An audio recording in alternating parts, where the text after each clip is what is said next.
Hello everyone, I am Papia Burman and welcome to my YouTube channel. This is my first video.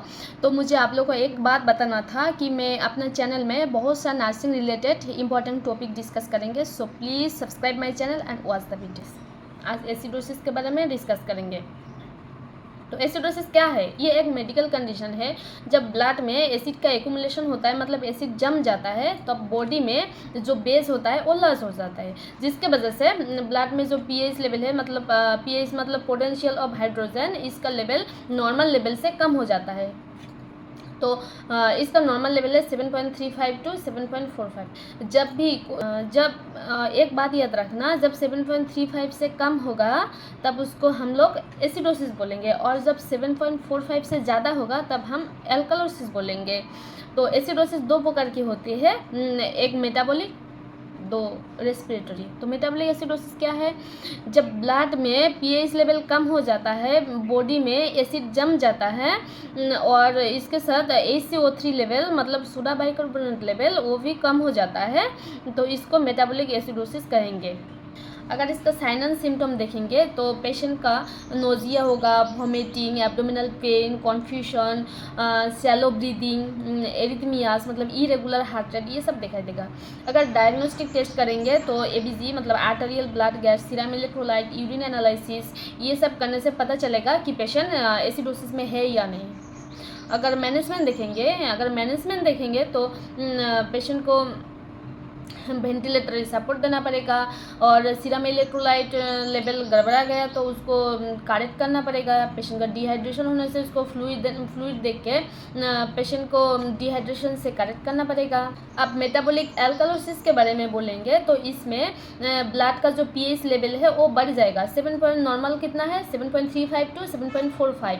तो 7.35 से एक बात याद रखना, जब 7.35 से कम होगा तो मतलब एसिडोसिस होगा, और 7.45 से ऊपर मतलब अधिक मतलब एल्कलोसिस होगा. तो मेटाबॉलिक एल्कलोसिस होगा जब ब्लड में पीएच लेवल 7.45 से ज़्यादा होगा, और सोडा बाइकार्बोनेट लेवल मतलब HCO3 लेवल वो भी बढ़ जाएगा, और ब्लड में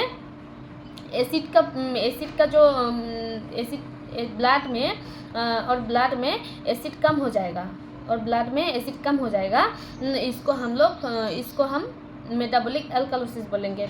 इसका कारण ज़्यादा वोमिटिंग करने से भी अंदर से ज़्यादा एसिड निकल जाएगा, तो एसिड कम हो जाएगा, और सोडा बाइकार्बोनेट लेवल बढ़ जाएगा. मतलब कभी कभी होता है पेशेंट को सोडा बाइकार्बोनेट करेक्ट करने के लिए इंट्रावेनस सोडा बाइकार्ब इंजेक्शन दिया जाता है.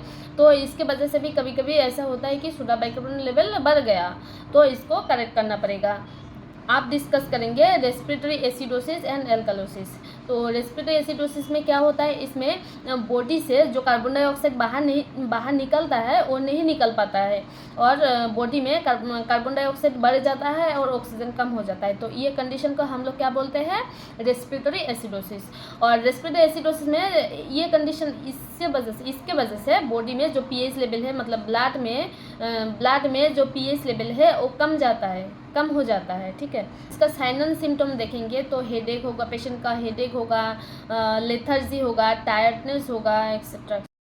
तो ऐसा कंडीशन में पेशेंट को हम लोग को बोलना पड़ेगा कि आराम से सांस लीजिए, स्लोली ब्रीदिंग करना पड़ेगा, और ऑक्सीजन, अगर किसी का ऑक्सीजन थेरेपी ज़रूरत है तो ऑक्सीजन थेरेपी देंगे, वेंटिलेटरी सपोर्ट देंगे, मेडिकेशन देंगे. ये सब देख के पेशेंट को ट्रीट करना पड़ेगा. आई होप समझ गए होंगे आप लोग metabolic acidosis and alkalosis and respiratory acidosis and alkalosis. अगर किसी का कोई डाउट होगा तो मुझे कमेंट सेक्शन में पूछ सकते हैं. धन्यवाद.